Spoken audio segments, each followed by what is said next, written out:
Hello student, कैसे हैं आप लोग। उम्मीद करती हूँ अच्छे होंगे, खुश होंगे, स्वस्थ होंगे, अपना ख्याल रख रहे होंगे और अपनी फैमिली का ख्याल रख रहे होंगे। तो आज का हमारा लेक्चर है यूनिट 4 पे, that is the cell signalling. और सेल सिग्नलिंग का हम लोग आज जो है लेक्चर नंबर 5 जो है वो पढ़ेंगे। इससे पिछले क्लास में हम लोगों ने क्या पढ़ा था, GPCR इन विजन सिस्टम हम लोगों ने पढ़ लिया था। और जो है आज हम लोग इसके आगे की चीज़ें पढ़ेंगे, इसके आगे की चीज़ें डील करेंगे। तो इससे पहले हम लोगों ने क्या क्या पढ़ा था उसको थोड़ा रिवाइज करते हैं। चलिए, दिन के समय और रात के समय विजन सिस्टम कैसे काम करता है हमारा वो देखते हैं फटाफट से, और फिर आज के नए लेक्चर पे हम लोग स्विच कर जाएंगे।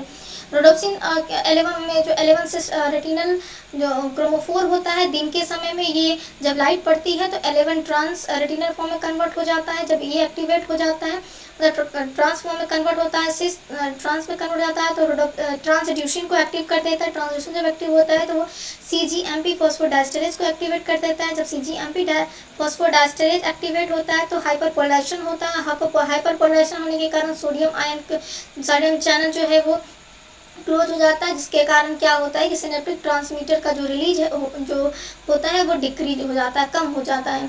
तो जब रात के समय क्या होता है कि सिस जो है वो ट्रांस में कन्वर्ट नहीं होता, सिस में ही रहता है। ये ट्रांसड्यूसिन को एक्टिव नहीं करता है। नहीं करने के कारण क्या होता है, CGMP फॉस्फोडाइस्टरेज एक्टिवेट नहीं होता है। ये एक्टिवेट नहीं होता है तो डीपोलराइजेशन होता है। डीपोलराइजेशन होता है तो सोडियम चैनल का ओपनिंग हो जाता है। सोडियम चैनल का ओपनिंग हो जाता है तो सिनेप्टिक ट्रांसमीटर का जो रिलीज है वो बढ़ जाता है। तो ये हम लोगों ने पिछले क्लास में डील किया था, दिन के समय और रात के समय। तो आज हम लोग जो है नेक्स्ट लेक्चर पढ़ेंगे। चलिए पढ़ते हैं, देखते हैं क्या है। तो आज हम लोग पढ़ेंगे GPCR के रेगुलेशन के बारे में। GPCR का रेगुलेशन क्यों ज़रूरी होता है।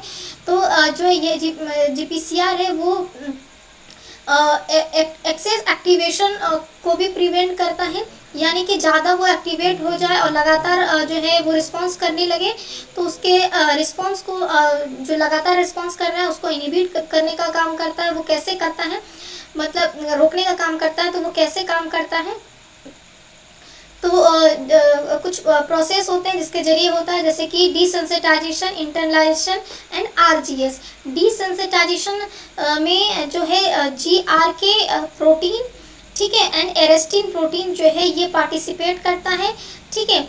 इंटरलाइजेशन का मतलब क्या हुआ, इंटर मतलब अंदर की ओर चले जाना, छुप जाना, ठीक है। वो इंटरलाइजेशन में देखेंगे हम लोग। और इंटरलाइजेशन में कैसे ये रेगुलेट होता है, तो इंटरलाइजेशन में जो है यहाँ पे GRK, एरेस्टीन और क्लेथरिन कोटेड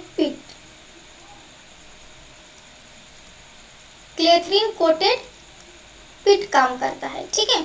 तो और RGS है जहाँ पे गैप जो है वो जी प्रोटीन को इनएक्टिव करने में अपना रोल प्ले करता है। तो जानते ही हैं कि जो जी गैप है वो क्या करता है कि जहाँ पे GTP लगा होता है वहाँ पे जाके GDP को लगा देता है। जी प्रोटीन जो एक्टिव होता है GTP फॉर्म में, उसको जाके GDP लगा के इनएक्टिव जी प्रोटीन बना देता है। ये तो आप लोग को पहले भी पढ़ा चुके हैं, ये करा चुके हैं, ठीक है। तो सबसे पहले एक एक चीज़ें करके हम लोग इसको डील करेंगे, ठीक है। सबसे पहले हम लोग क्या पढ़ेंगे, डिसेंसिटाइजेशन के बारे में। तो डिसेंसिटाइजेशन क्या होता है, डिसेंसिटाइजेशन में डिसेंसिटाइज कर देना, ठीक है। मतलब जैसे होता है ना कि किसी चीज़ के प्रति रिस्पॉन्स जो है मतलब किसी कोई जो है रिस्पॉन्स कर रहा है, हम उसको डिसेंसिटाइज कर दिए, ठीक है। तो यही होता है। चलिए हम लोग देखते हैं कि क्या होता है। तो जो डिसेंसिटाइजेशन होता है उसमें क्या होता है कि जी प्रोटीन कपल्ड रिसेप्टर को डिसेंसिटाइज कर दिया जाता है, यानी कि इनएक्टिव कर दिया जाता है। तो इनएक्टिव कर दिया जाता है क्यों, GPCR नॉर्मल GPCR क्या करता है, रिस्पॉन्स अगर एक्टिव फॉर्म में होगा तो रिस्पॉन्स को जनरेट करेगा। यहाँ पे जब GPCR को डिसेंसिटाइज कर दिया जाएगा तो ये अपना रिस्पॉन्स खो देगा, ठीक है। जो रिपीटेड स्टिमुलेशन जो बार बार हो रहा है उसको ये खो देगा। तो चलिए हम लोग ना पहले डायग्राम मतलब एक कहानी के जरिए मैं समझाने की कोशिश करती हूँ, उसके बाद हम लोग लाइन पे चलेंगे, राइट। ये रहा हमारा GPCR, राइट। 2 3 4 5 6 7, ठीक है। ये रहा हमारा जीपीसीआर। इस पे ना मतलब नॉर्मल कंडीशन में क्या होता है कि लिगेंड आया, लिगेंड आकर के क्या किया, बाइंड किया। बाइंड करने के बाद यहाँ पे क्या होता है, जी प्रोटीन होता है। जी प्रोटीन को क्या किया इन्होंने, एक्टिव कर दिया, यानी कि इससे किसको लगा दिया, जीटीपी को लगा दिया। इससे जब जीटीपी यहाँ पे आके ऐड हो गया जी प्रोटीन पे, तो ये अल्फा बीटा और गामा जो है मोनोमर डाइमर फॉर्म में कन्वर्ट हो जाता है। तो जैसे जीटीपी ये एक्टिव हो जाता है, एक्टिव होने के बाद क्या देखने को मिलता है, रिस्पॉन्स देखने को मिलता है। तो ये नॉर्मल कंडीशन में होता है। तो उसके बाद क्या होता है, जब रिस्पॉन्स यहाँ पे हो जाता है तो ये लिगेंड फिर रिमूव हो जाता है। बट अगर रिमूव मतलब लिगेंड ऐसा हो गया, जैसे कि हमारे घर में भी कुछ मेहमान आते हैं, क्या होता है कि कभी कभी वो मेहमान आते हैं 2 दिन के लिए और मतलब वो डेरा जमाने लगते हैं, 1 महीना रहने लगते हैं। तो वैसा ही मतलब अगर उस तरीके का लिगेंड बन गया कि लिगेंड आया था रिस्पॉन्स कराने के लिए और ये आकर के मतलब रिसेप्टर के ऊपर एकदम परमानेंटली बैठ गया, मतलब वो बैठ गया कि अब हम यहाँ से उठने का नाम ही नहीं ले रहे हैं, तो वो आके बैठ गया। तो जब लिगेंड हमेशा रिसेप्टर से बाइंड करा हुआ रहेगा तो क्या होगा कि हमेशा जी प्रोटीन एक्टिव रहेगा, और हमेशा जी प्रोटीन एक्टिव होगा तो क्या होगा, हमेशा रिस्पॉन्स देखने को मिलेगा। तो ऐसे कंडीशन को रोकने के लिए जो है डिसेंसिटाइजेशन का यूज किया जाता है, यानी कि दिस फॉलोइंग जो यहाँ पे चीज़ें दी गई है इसी के लिए इनका यूज किया जाता है, इसी चीज़ को रोकने के लिए। तो जब ये क्या करेगा कि डिसेंसिटाइज में क्या करेगा, इस जीपीसीआर को ही इनएक्टिव कर देगा, ठीक है, यानी कि जी प्रोटीन को इनएक्टिव कर देगा ताकि आगे रिस्पॉन्स देखने को ना मिले, लिगेंड कितना भी बैठा रहे आगे रिस्पॉन्स देखने को ना मिले। तो ये नॉर्मल चीज़ें आपको समझ आ गई आई थिंक। अब हम लोग चलते हैं कि डिसेंसिटाइजेशन स्टेप में क्या होता है। चलिए, तो अब चलते हैं डिसेंसिटाइजेशन में क्या होता है कि लिगेंड आकर के बाइंड कर चुका है और ये लिगेंड जिद्दी हो चुका है कि हम यहाँ से हटने वाले नहीं हैं।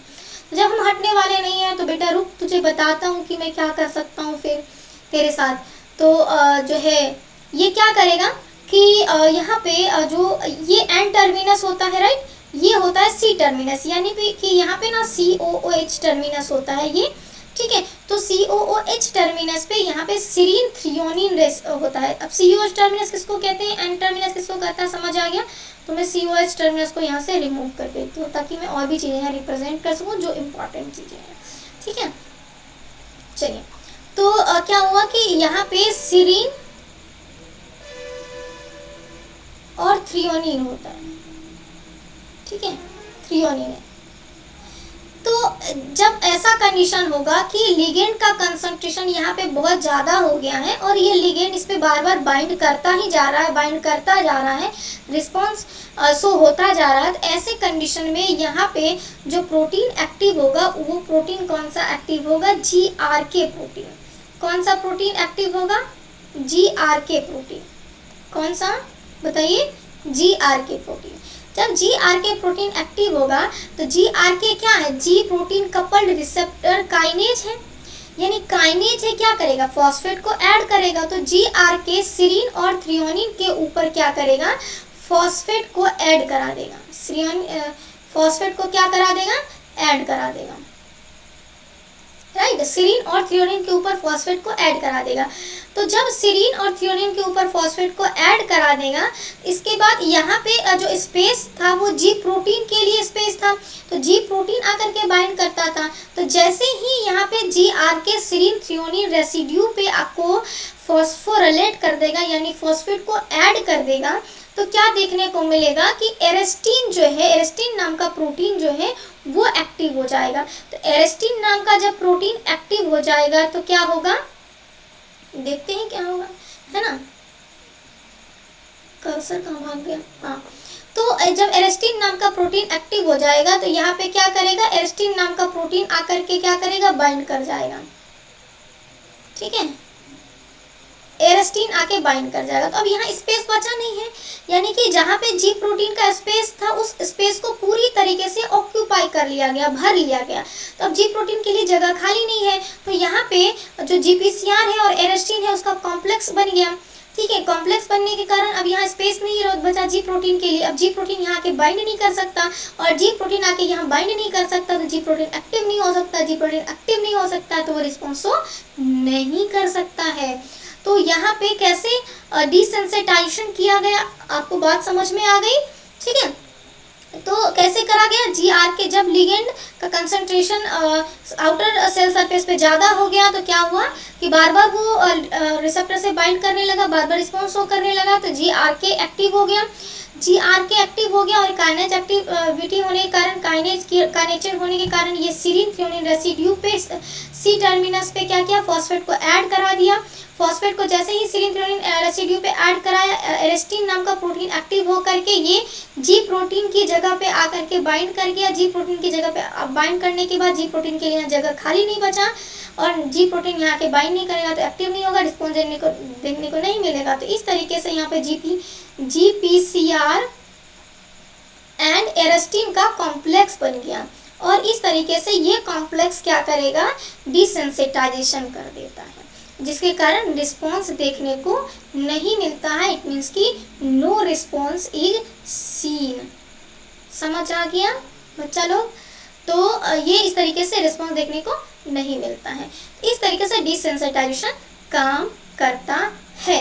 अब एक जो एरेस्टिन 1 नाम का प्रोटीन है, मतलब कि ये विजन सिस्टम में एरेस्टिन क्या काम करता है, तो विजन सिस्टम में भी ये एरेस्टिन क्या करेगा, जो रोडोप्सिन होता है, क्योंकि जो रोडोप्सिन होता है उसके बाद वो एक्टिव करता है। रोडोप्सिन में जो क्रोमोफोर होता है 11 से फॉर्म होता है, लाइट आता है, वो ट्रांसफॉर्म में कन्वर्ट होता है, ट्रांसड्यूसिन को एक्टिव करता है और आगे सिग्नलिंग चलती है। तो अगर क्या करेगा कि यहाँ पे जो है सिस से ट्रांसफॉर्म में ही कन्वर्ट नहीं होने देगा तो क्या आगे की रिस्पॉन्स चलेगा, नहीं, तो नहीं चलेगा। तो एरेस्टिन क्या करेगा कि जो रोडोप्सिन का जो फॉस्फोराइलेशन जो है उसको क्या करेगा, ये प्रिवेंट कर देगा। मतलब अपना खुद का इसका जो G प्रोटीन जो एक्टिव हो रहा था, जो G ट्रांसड्यूसिन जो है, G अल्फा ट्रांसड्यूसिन जो एक्टिव हो रहा था, उसको ये एक्टिव होने से रोक देगा, यानी प्रिवेंट कर देगा, उसको इनहिबिट कर देगा। तो जब जो है ट्रांसड्यूसिन एक्टिव नहीं हो पाएगा तो क्या करेगा, आगे की सिग्नलिंग नहीं चलेगी। तो यहाँ पे जो एरेस्टिन होता है उसका यही रोल होता है कि वो रोडोप्सिन का जो मतलब खुद का जो G प्रोटीन है उसको इनहिबिट कर देता है, जिसके कारण ट्रांसड्यूसिन इनहिबिट हो जाता है और आगे की सिग्नलिंग नहीं होता है। तो अब हम लोग ये तो देखें कि हम लोगों ने क्या करा। देखिए, हमें अगर मारने किसी को आ रहा है तो हमें बचाने भी आना चाहिए।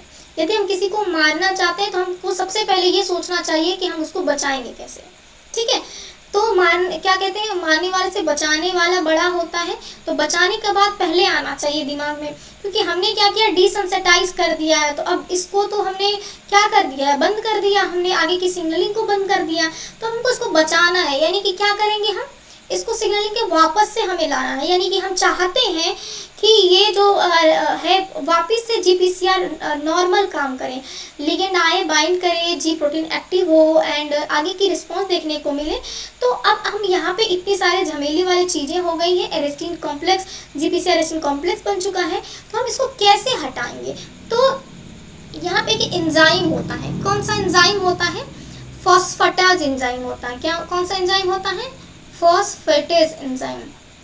तो ये फॉस्फेटेज एंजाइम क्या करेगा, ये फॉस्फेटेज एंजाइम को हम यहाँ ऐड कर देंगे। तो जैसे ही हम यहाँ पे फॉस्फेटेज एंजाइम को ऐड कर देंगे तो सेरीन थ्रेओनीन पे लगा हुआ जो फॉस्फेट है वो जो सेरीन थ्रेओनीन रेसिड्यू पे लगा हुआ फॉस्फेट है वो वहाँ से रिमूव हो जाएगा। और रिमूव होने के बाद क्या होगा, वापिस से एरेस्टिन वहाँ से हट जाएगा।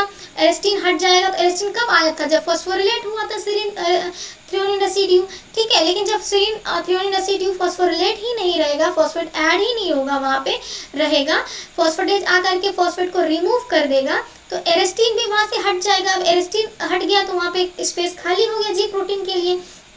अब G प्रोटीन आके वहाँ बाइंड करेगा, बाइंड करने के बाद G प्रोटीन एक्टिव होगा, एक्टिव होने के बाद फिर आगे की सिग्नलिंग चलेंगी। तो हम लोग क्या किए, GPCR को इनएक्टिव भी कर दिए, डिसेंसिटाइज भी कर दिए और वापिस से क्या किए, नॉर्मल भी लेकर के आ गए। तो इस तरीके से हम जो है मतलब जो GPCR है वो रेगुलेट करता है, ठीक है, सिग्नलिंग को डिसेंसिटाइज करता है तो कैसे करता है आई थिंक समझ आ गया होगा। अब हम चलते हैं लाइनिंग पे। तो जो चीज़ें हमने समझाया है अगर आपको समझ आ गया तो ये लाइन भी आपको बिल्कुल क्लियर साफ समझ में आ जाएगा। तो डिसेंसिटाइजेशन में क्या हुआ कि जी प्रोटीन कपल रिसेप्टर को डिसेंसिटाइज कर दिया जाता है ताकि जो रिस्पॉन्स बार बार जनरेट हो रहा है, रिपीटेड स्टिमुलेशन आ रहा है, उसके रिस्पॉन्स को लॉस कर देता है। जीपीसीआर फॉस्फोरिलेट होता है किसके थ्रू? जीआरके के थ्रू। जीआरके क्या है? जी प्रोटीन कपल रिसेप्टर काइनेज है, अभी बताया, जो कि किससे बिलोंग करता है? प्रोटीन काइनेज की फैमिली से बिलोंग करता है। ये जो है सीरीन थ्रियोनिन रेसिड्यू पे जो है फॉस्फोरिलेट करता है, यानी फॉस्फेट को ऐड करता है। ठीक है, कहाँ पे ऐड करता है? मतलब सीरीन थ्रियोनिन रेसिड्यू कहाँ होता है? COH टर्मिनस पे रिसेप्टर के। देखिए ये कलर दिख नहीं रहा, ठीक है, रुकिए हम दूसरा कलर लेते हैं।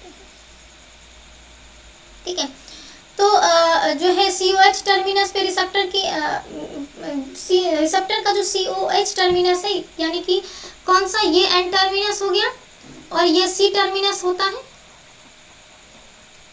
ठीक है, तो जो है COH यहीं पे C टर्मिनस पे लगा होता है, तो यहाँ पे आकर के ये रिसेप्टर पे जो है सेरीन थ्रियोनिन रेसिड्यू पे आकर के फॉस्फेट को ऐड कराएगा, जो कि सबस्ट्रेट की तरह काम करता है। जो जीआरके है वो रिसेप्टर को फॉस्फोरिलेट कर देगा और एरेस्टिन के लिए हाई एफिनिटी शो करेगा, यानी कि एरेस्टिन आकर के वहाँ बाइंड करेगा। एरेस्टिन ऑल्सो कॉल्ड बीटा एरेस्टिन, जो कि जीपीसीआर के साथ बाइंड करेगा और फिर जी प्रोटीन के कपलिंग को इनहिबिट कर देगा, जिसके कारण जो है रिस्पॉन्स डिसेंसिटाइज हो जाएगा, रिस्पॉन्स नहीं देखने को मिलेगा। एरेस्टिन 1 का विजन सिस्टम में क्या रोल है? तो ये जो है प्रिवेंट करता है किसके? कपलिंग ऑफ फॉस्फोराइलेटेड रोडोप्सिन का अपने ही कोग्नेट जी प्रोटीन से इनहिबिट कर देता है ट्रांसड्यूसिन को, यानी कि जीटीपी फॉर्म में जो ट्रांसड्यूसिन को होना चाहिए वो जीडीपी फॉर्म में रहता है, इनएक्टिव कर देता है, जिसके कारण क्या होता है कि आगे की प्रोसेस सिग्नलिंग रिस्पॉन्स जो है वो रुक जाता है। और अगर डिसेंसिटाइजेशन को रिमूव करना है, हटाना है, तो फॉस्फेटेज नाम का एंजाइम को यूज करके हम हटा सकते हैं। So these are the all about the regulation of GPCR. Now we comes the diagram.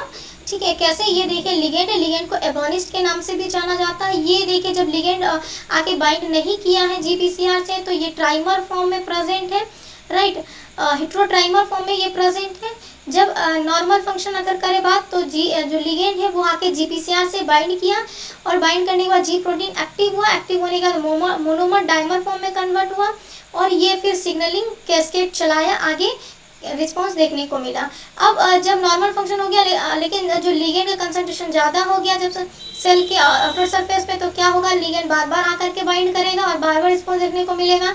तो वैसे कंडीशन में क्या होगा कि जीआरके एक्टिव होगा, जीआरके एक्टिव करके फॉस्फेट को ऐड कर देगा सीरीन थ्रियोनिन रेसिड्यू पे और यहाँ पे फिर वापस से मतलब जिसके कारण एरेस्टिन यहाँ पे एक्टिवेट हो जाएगा। एरेस्टिन आकर के जी प्रोटीन के स्पेस को ऑक्यूपाई कर लेगा, भर लेगा।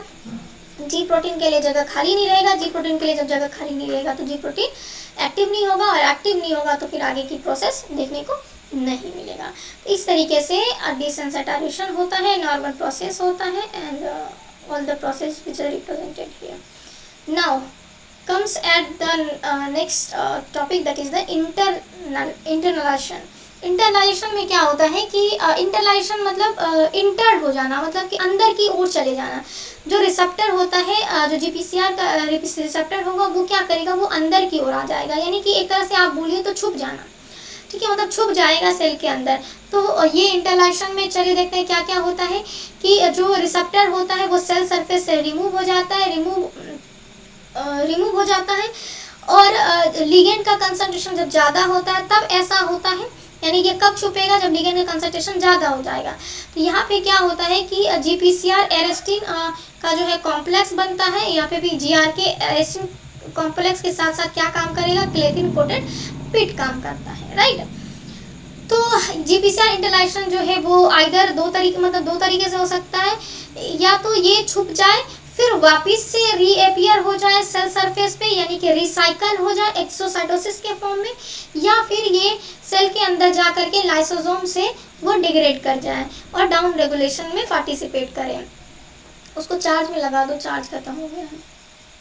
ठीक है, डाउन रेगुलेशन करें। तो अब ये देखिए ये जो है सेल सरफेस के ऊपर में जो है जीपीसीआर ये प्रेजेंट है। जीपीसीआर अब यहाँ पे लिगेंड का कंसंट्रेशन ज़्यादा हो गया, लिगेंड का कंसंट्रेशन ज़्यादा होने के कारण क्या हुआ? लिगेंड कंसंट्रेशन ज़्यादा हुआ, लिगेंड कंसंट्रेशन ज़्यादा होने के कारण ये इसका इंटरलाइजेशन हो गया। इंटरलाइजेशन होने के बाद क्या हुआ कि ये दो तरीके से रिस्पॉन्स शो करेगा। या तो ये जो है इंटरलाइजेशन हुआ तो या तो ये वेसाइकल फॉर्म में रहेगा, ठीक है, मतलब तीन तरीके से मान सकते हैं आप, या ये वेसाइकल फॉर्म में रहेगा, ठीक है, या तो ये वेसाइकल फॉर्म में रहेगा या फिर जो है ये कुछ समय के बाद ये वेसाइकल वापस से यहाँ रीअपियर हो जाएगा, जो कि छुपा हुआ यहाँ पे जो रिसेप्टर है प्रेजेंट वो वापस से सेल सरफेस के ऊपर आकर के लग जाएगा। जब लिगेंड का कब लगेगा, तो जब ये छुपा कब, जब लिगेंड का कंसंट्रेशन ज़्यादा हुआ तब ये जो है इंटरनलाइज होकर के क्या हुआ कि इंडोसाइटोसिस के थ्रू जो है इंटरलाइज हो जाएगा। इंटरलाइज किस फॉर्म में होके रहेगा, वेसाइकल के फॉर्म में, वेसाइकल के फॉर्म में रहेगा। और जब जो है सेल सरफेस के ऊपर लिगेंड का कंसंट्रेशन कम हो जाएगा तब वापस से ये जो छुपा हुआ रिसेप्टर है वापस से सेल सरफेस पे आके लग जाएगा, रिसाइकल हो जाएगा। या फिर ये क्या होगा, ये वेसाइकल फॉर्म जो है लाइसोसोम में जाएगा, लाइसोसोम में जाने के बाद डिग्रेड हो जाएगा और डिग्रेड होने के बाद डाउन रेगुलेशन की प्रोसेस में ये पार्टिसिपेट करेगा। तो इस तरीके से इंटरलाइजेशन जो है देखा जाता है, ठीक है। अब आते हैं किसमें, रोडोप्सिन काइनेज इनहिबिट रोडोप्सिन। तो किस तरीके से जो रोडोप्सिन काइनेज है वो इनहिबिट करता है रोडोप्सिन सिग्नलिंग। बस आप जैसे कि डिसेंसिटाइज अभी आप लोगों ने पढ़ा ना, तो बस दिमाग में उसको रखिए, चीजें यहाँ सॉल्व हो जाएंगी। तो rhodopsin kinase just work as a GRK, ठीक है, जैसे जीआरके काम कर रहा था डिसेंसिटाइजेशन में, वैसे ही यहाँ पे रोडोप्सिन काइनेज करेगा। रोडोप्सिन काइनेज के पास भी काइनेज की प्रॉपर्टी है, काइनेज नेचर है, दैट्स व्हाई इट फॉस्फोरेट करेगा, फॉस्फेट का ऐड करा देगा, जिसके कारण रोडोप्सिन की सिग्नलिंग स्टॉप हो जाएगी, यानी उसको इनहिबिट कर देगा। कैसे इनहिबिट करेगा चलिए देखते हैं। जो रोडोप्सिन काइनेज होता है वो सिर्फ किससे बाइंड करेगा, रोडोप्सिन से बाइंड करेगा और सिग्नल को स्टॉप कर देगा। तो रोडोप्सिन काइनेज जो है वो क्या करता है कि रोडोप्सिन पाथवे में फॉस्फोराइलेशन को कैटेलाइज करता है, जो कि बिलोंग करता है, यानी रोडोप्सिन काइनेज जो है वो जीपीसीआर काइनेज से बिलोंग करता है। एरेस्टिन नाम का प्रोटीन होता है जो कि फॉस्फोराइलेटेड रोडोप्सिन से बाइंड करता है। तो एरेस्टिन तभी बाइंड करेगा जब रोडोप्सिन जो है वो फॉस्फोराइलेट होगा, यानी कि रोडोप्सिन का मतलब जो बाइंड करेगा सीरीन 2 या 3 सीरीन जब फॉस्फोराइलेट होगा तब एरेस्टिन बाइंड करता है रोडोप्सिन के साथ, राइट। तो जो है बाइंड करने के बाद क्या होता है कि एरेस्टिन सीरीन जो है वो फॉस्फोरिलेट हो गया, यानी कि जीआरके जैसे काम कर रहा था, फॉस्फेट को ऐड कर रहा था सीरीन रेसिड्यू पे, वैसे यहाँ पे रोडोप्सिन काइनेज क्या करेगा, सीरीन रेसिड्यू पे फॉस्फेट को ऐड कर देगा। फॉस्फेट को ऐड करने के बाद क्या करेगा, एरेस्टिन को एक्टिवेट करेगा, एरेस्टिन आकर के बाइंड कर लेगा। एरेस्टिन जब आकर के बाइंड कर देगा तो जहाँ ट्रांसड्यूशन का जो प्लेस था, ट्रांसड्यूशन को एक्टिव होना था, ट्रांसड्यूशन एक्टिव नहीं होगा, ठीक है, उसके एक्टिवेशन को प्रिवेंट कर देगा, इनहिबिट कर देगा, रोक देगा। ट्रांजिशन जब एक्टिव नहीं हो पाएगा तो क्या करेगा, फोटो ट्रांसडक्शन जो है वो ऑफ हो जाएगा, बंद हो जाएगा, ठीक है, जिसके कारण जो है जो एक्टिव जी अल्फा ट्रांसडक्शन था वो ब्लॉक हो जाएगा, यानी एक्टिव जी अल्फा ट्रांसडक्शन नहीं बनेगा, इनएक्टिव जी अल्फा ट्रांसडक्शन बनेगा, जिसके कारण क्या होगा कि आगे की सिग्नलिंग नहीं होगी और पीटीई का एक्टिवेशन भी नहीं होगा। PTE, what is PTE, that is phosphodiesterase enzyme, ठीक है। तो एरेस्टिन जो है वो बाइंड करता है रोडोप्सिन के साथ सिर्फ, ठीक है, और वो भी कब, जब 2 या 3 सीरीन जो है फॉस्फोराइलेटेड हो तब। तो यहाँ पे रोडोप्सिन काइनेज होता है, रोडोप्सिन काइनेज क्या करेगा, ऑप्सिन पे प्रोटीन रोडोप्सिन काइनेज क्या करेगा, ऑप्सिन प्रोटीन पे फॉस्फेट को ऐड कराएगा। जब फॉस्फेट यहाँ पे ऐड हो जाएगा देन जो है एरेस्टिन आकर के यहाँ पे बाइंड कर जाएगा, और एरेस्टिन जब बाइंड कर जाएगा तब यहाँ पे ये कॉम्प्लेक्स बनेगा, और कॉम्प्लेक्स बनने के बाद क्या करेगा, ये ट्रांसड्यूसिंग को इनएक्टिव कर देगा। तो कैसे जो है रोडोप्सिन और एरेस्टिन का कॉम्प्लेक्स बनता है, तो ये इस तरीके से, ये डायग्राम देखिए कैसे एरेस्टिन, ये एरेस्टिन है जो ब्लू कलर का आपको दिख रहा है, ये एरेस्टिन है, ठीक है, और जो रेड कलर का दिख रहा है वो आपको क्या है, रोडोप्सिन है। इस तरीके से रोडोप्सिन और एरेस्टिन का क्या होता है, कॉम्प्लेक्स बनता है। एक बार हम इसको फिर से रिवाइज करने की कोशिश करते हैं। जो रोडोप्सिन काइनेज होता है वो सिर्फ रोडोप्सिन से बाइंड करेगा और सिग्नलिंग को स्टॉप करने का काम करता है। तो रोडोप्सिन काइनेज जो है वो फॉस्फोराइलेशन को कैटेलाइज करता है किस पाथवे में, रोडोप्सिन पाथवे में। जो कि रोडोप्सिन काइनेज किस फैमिली से बिलोंग करता है, जीपीसीआर काइनेज से बिलोंग करता है। एरेस्टिन क्या है, प्रोटीन है जो कि फॉस्फोराइलेटेड रोडोप्सिन से बाइंड करता है और तब बाइंड करता है जब सीरीन 1, 2 या 3 सीरीन फॉस्फोराइलेटेड हो, तब ये रोडोप्सिन के साथ बाइंड करता है। यानी कि फॉस्फेट जब तक रोडोप्सिन पे ऐड नहीं होगा तब तक ये बाइंड नहीं करता है। और जब जैसे ही एरेस्टिन फॉस्फोराइलेटेड रोडोप्सिन से बाइंड करता है, कॉम्प्लेक्स बनाता है, कॉम्प्लेक्स बनाने के बाद ट्रांसड्यूशन का एक्टिवेशन होता है उसको इनहिबिट कर देता है, रोक देता है। इसके कारण फोटो ट्रांसडक्शन रुक जाता है। फोटो ट्रांसडक्शन रुक जाता है तो जी अल्फा ट्रांसड्यूशन का एक्टिवेशन नहीं हो पाता है, ब्लॉक हो जाता है एक्टिवेशन, और पीडी का भी एक्टिवेशन नहीं हो पाता है, जिसके कारण आगे की सिग्नलिंग नहीं होती है। ठीक है, तो ये चीजें थी। अब हम लोग चलते हैं नेक्स्ट। ठीक है, तो नॉर्मल कंडीशन में क्या देखते हैं कि जब लाइट पड़ रहा था दिन के समय तो क्या हो रहा था कि जो सिस 11 सिस फॉर्म है वो किस में कन्वर्ट हो रहा था, ट्रांसफॉर्म में। सिस फॉर्म किस में कन्वर्ट हो रहा था, लाइट पड़ने के बाद ट्रांसफॉर्म में कन्वर्ट हो रहा था। उसके बाद ट्रांसड्यूशन एक्टिव हो रहा था, देन आगे की सिग्नलिंग चल रही थी। लेकिन यहाँ पे क्या होगा कि due to the rhodopsin kinase के कारण क्या होगा कि यहाँ पे लाइट पड़ने के बाद भी, क्योंकि रोडोप्सिन काइनेज क्या करेगा, फॉस्फेट को ऐड करा देगा किसके ऊपर, रोडोप्सिन के ऊपर, जिसके कारण वो मतलब इनएक्टिव फॉर्म होने का मतलब जीडीपी बाउंड है, वो जीडीपी से बाउंड रहेगा। अल्फा फॉर्म वो इनएक्टिव हो जाएगा और इनएक्टिव होने के बाद जो लाइट पड़ेगा तो लाइट को ये लाइट पड़ने के कारण उसको एक्टिवेट नहीं होने देगा, सिस का सिस फॉर्म में ही रहेगा, ट्रांस में कन्वर्ट नहीं होगा, जिसके कारण आगे का जो प्रोसेस है वो रुक जाता है। अब हम वापस से चाहते हैं कि नहीं ये नॉर्मल फंक्शन करे, तो क्या करेंगे, फॉस्फेटेज नाम के एंजाइम का यूज करेंगे। फॉस्फेटेज क्या करता है, फॉस्फेट का ऐड करेगा, फॉस्फेटेज एंजाइम। जब हमको क्या करना है कि हम चाहते हैं कि नहीं ये वापस से नॉर्मल से काम करे, तो फॉस्फेटेज एंजाइम क्या करेगा, फॉस्फेट को वापस से रिमूव कर देगा, राइट। ये क्या करेगा, फॉस्फेट को रिमूव कर देगा। तो फॉस्फेट एंजाइम फॉस्फेट को रिमूव करता है, काइनेज एंजाइम फॉस्फेट को ऐड करता है। तो इस तरीके से चीजें चलेंगी। अब हम लोग आते हैं कि रिकवरिंग जो है विजन सिस्टम में एक्चुअली में कैसे काम करता है। तो रिकवरिंग कैसे काम करता है, जो रिकवरिंग होता है वो लो मॉलिक्यूलर वेट का होता है, या स्मॉल मॉलिक्यूलर वेट आप कह सकते हैं कि जो रिकवरिंग होता है वो लो मॉलिक्यूलर वेट का होता है। ये कैल्शियम बाइंडिंग प्रोटीन है, यानी कि रिकवरिंग जो है वो कैल्शियम से बाइंड करता है।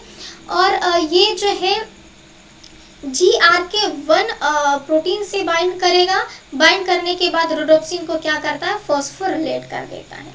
ठीक है, फॉस्फोरिलेट कर देता है। ठीक है, तो GRK1 क्या है, जी प्रोटीन कपल्ड रिसेप्टर काइनेज। ठीक है, जो रोडोप्सिन को फॉस्फोरिलेट करेगा। यहाँ पे रोडोप्सिन काइनेज भी हो सकता है। ठीक है, तो जो रिकवरिंग होता है वो एक्सप्रेस होता है किसमें, रॉड फोटो रिसेप्टर में। तो दो तरह के रॉड होता है और एक होता है कॉन। ठीक है, तो रॉड जो होता है वो ड्यूरिंग द नाइट वर्क करता है।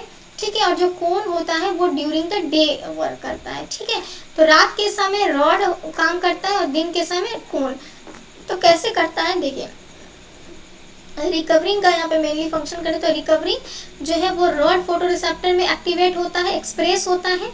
और ये क्या करता है, कैल्शियम सिग्नलिंग जो होता है रेटिनल फोटो ट्रांसडक्शन का वो उसमें अपना रोल प्ले करता है। ठीक है, तो रिकवरिंग जो है वो क्या काम करता है, इनडायरेक्टली CGMP को रेगुलेट कर रहा होता है। कैसे कर रहा होता है, कैल्शियम डिपेंडेंट इंट्रैक्शन जो है ये कैल्शियम डिपेंडेंट इंट्रैक्शन करता है रिकवरिंग किसके साथ, रोडोप्सिन काइनेज के साथ करके जो है इनहिबिट कर देता है काइनेज को इन द डार्क में जब कैल्शियम लेवल हाई होता है। ठीक है, जब कैल्शियम लेवल लो होगा तो काइनेज के ऊपर से इनहिबिशन हट जाएगा। अब हम लोग डायग्राम से समझने की कोशिश करते हैं कि क्या कह रहा है, तो इजीली चीजें समझ आ जाएंगी।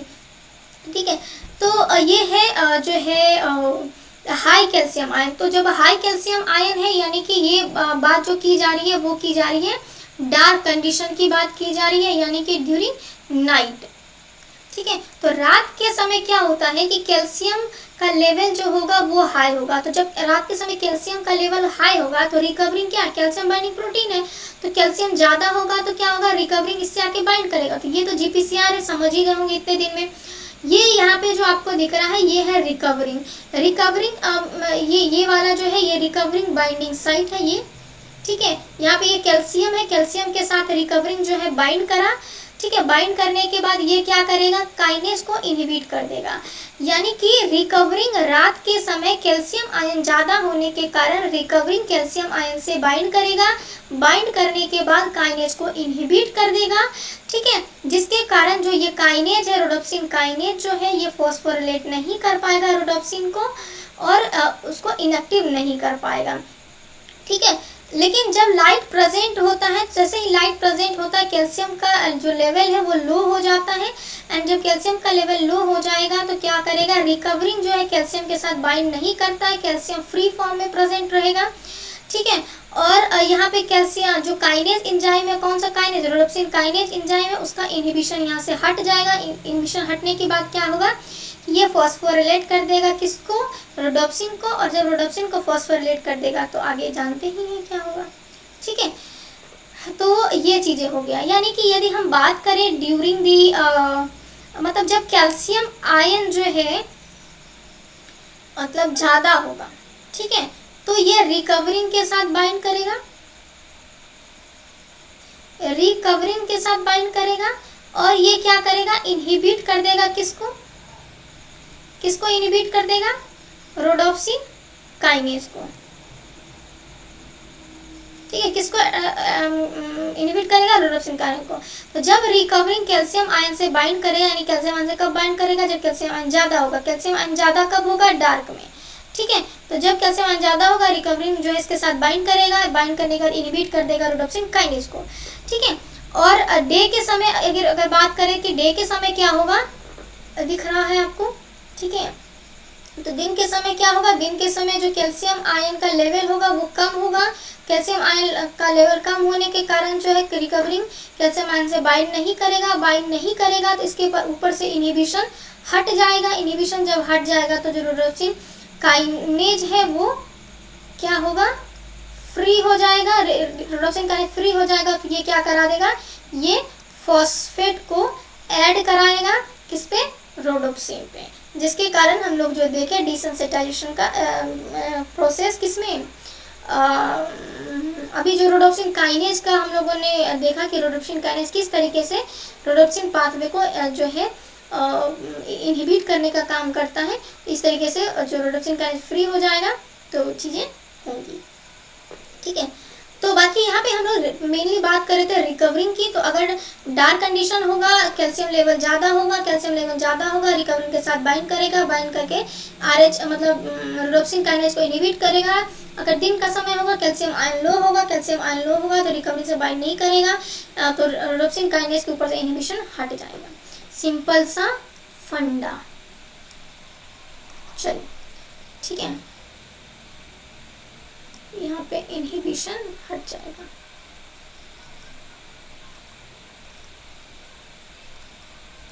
नो इनहिबिशन, ठीक है। चलिए अब जो है हम लोगों ने जीपीसीआर डील कर लिया। यानी कि जो जीपीसीआर में हम लोगों ने क्या क्या पढ़ा, RP3 डैक पाथवे पढ़ा, विजन सिस्टम पढ़ा, पर्ट्यूसिस टॉक्सिन पढ़ा, कोलेरा टॉक्सिन पढ़ा, NO सिग्नलिंग पढ़ा। तो ये जीपीसीआर में हम लोगों ने ये सारी चीज़ें डील कर ली। अब हम लोग चलेंगे किस पे, एंजाइम लिंक्ड रिसेप्टर पे। तो एंजाइम लिंक्ड रिसेप्टर क्या होता है कि या तो ये एंजाइम के साथ लिंक होके काम करेगा या इसका रिसेप्टर खुद ही एंजाइम की तरह काम करेगा। तो एंजाइम लिंक्ड रिसेप्टर कौन कौन से होते हैं, RTK होता है, receptor tyrosine kinase associated receptor, ठीक है, receptor serine threonine kinase, receptor tyrosine phosphatase जो कि फॉस्फेट को रिमूव करने का काम करेगा। नेक्स्ट होता है हिस्टीडीन काइनेज एसोसिएटेड रिसेप्टर, जिसमें कि 2 कंपोनेंट सिस्टम के बारे में हम लोग पढ़ेंगे। तो जो आरटीके होता है यानी रिसेप्टर टायरोसिन काइनेज, उसमें कौन कौन से पाथवे हमें डील करने हैं, पढ़ने हैं। रैस मैप काइनेज पाथवे पढ़ना है, जिसको कि ईआर के पाथवे भी कहते हैं, और इंसुलिन पाथवे भी पढ़ना है। नेक्स्ट आता है IP3 deck pathway. IP3 deck pathway में हम लोग पढ़ेंगे PLC गामा पाथवे। सॉरी, इसमें जो IP3 डैक पाथवे होता है, इसमें कौन पार्टिसिपेट करता है, PLC गामा। ठीक है, उसके बाद जो है PI3 काइनेज पाथवे है, जिसको कि AKT पाथवे के नाम से भी जाना जाता है। AKT पाथवे 2 तरीके से होता है, mTOR पाथवे और दूसरा होता है जो है insulin pathway. M represent for mammalian, ठीक है, M रिप्रेजेंट फॉर मेमेलियन के लिए, राइट। तो ये हम लोगों ने देखा, रिकवरिंग के बारे में देख लिया। और 1 मिनट, तो हम लोग एंजाइम लिंक्ड रिसेप्टर से स्टार्ट करते हैं चीजें। तो एंजाइम लिंक्ड रिसेप्टर क्या है, ये एक सिंगल पास मेम्ब्रेन प्रोटीन है, यानी कि ये प्लाज्मा मेम्ब्रेन को एक बार क्रॉस करता है इस तरीके से, ठीक है, इस तरीके से क्रॉस करेगा एक बार। तो ये सिंगल पास मेम्ब्रेन प्रोटीन है। लिगेंड बाइंडिंग साइट कहाँ प्रेजेंट होता है, सेल के सरफेस पे प्रेजेंट होगा। कैटेलिटिक साइट कहाँ प्रेजेंट होता है, वो प्रेजेंट होता है मतलब साइटोप्लाज्मिक साइट में रिसेप्टर के। ये रिसेप्टर के, ये साइटोप्लाज्मिक साइट हुआ, यहाँ पे ये प्रेजेंट होता है। तो जब रिसेप्टर जो है आकर के बाइंड करता है, तो जो ये मेम्ब्रेन प्रोटीन है वो या तो खुद एंजाइम की तरह काम करेगा या फिर एंजाइम के साथ काम करेगा, एसोसिएट होकर के काम करेगा एंजाइम के साथ। जब लिगेंड जो है बाइंड करता है एक्स्ट्रा सेलुलर डोमेन पे, यानी कि रिसेप्टर से आके बाइंड करता है, तो एक सिग्नल जनरेट होता है और ये सिग्नल यहाँ से पास होता है। पास होने के बाद यहाँ एंजाइम को एक्टिवेट करता है। एंजाइम को एक्टिवेट होने के बाद यहाँ पे सीरीज ऑफ रिस्पॉन्स देखने को मिलता है, ठीक है। तो जो रिस्पॉन्स है वो देखने को मिलता है। तो यहाँ पे क्या होता है कि ये लिगेंड है, लिगेंड आके ये हो गया एक्स्ट्रा सेलुलर डोमेन,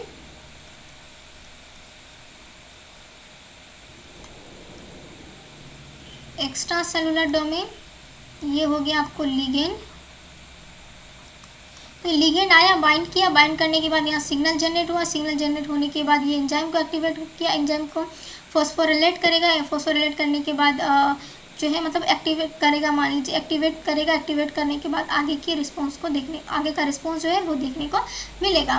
तो या तो ये एंजाइम लिंक के साथ काम कर सकता है फॉर्म में, या फिर ये खुद ही एंजाइम की तरह काम कर सकता है, ठीक है। ये हुआ एंजाइम लिंक रिसेप्टर, यानी कि ये सिंगल पास मेम्ब्रेन प्रोटीन होता है, जो कि इसका लिगेंड बाइंडिंग डोमेन, यानी लिगेंड जो बाइंड करने वाला जो रिसेप्टर जहाँ पे ये लिगेंड बाइंड करेगा वो सेल सरफेस पे प्रेजेंट होता है। इसका कैटेलिटिक साइट जहाँ पे रिस्पॉन्स देखने को मिलेगा वो साइटोप्लाज्मिक साइट में प्रेजेंट होता है। रिसेप्टर जो है खुद एंजाइम की तरह काम करता है या फिर एसोसिएटेड होकर एंजाइम के साथ काम करता है। लिगेंड जब बाइंड होता है एक्स्ट्रासेलुलर डोमेन पे तो वो सिग्नल ट्रांसफर करता है। सिग्नल ट्रांसफर करने के कारण क्या होता है कि एंजाइम का एक्टिवेशन होता है। एंजाइम का एक्टिवेशन होने के बाद सीरीज ऑफ इवेंट देखे जाते हैं, यानी कि रिस्पॉन्स देखे जाते हैं within the cell, right.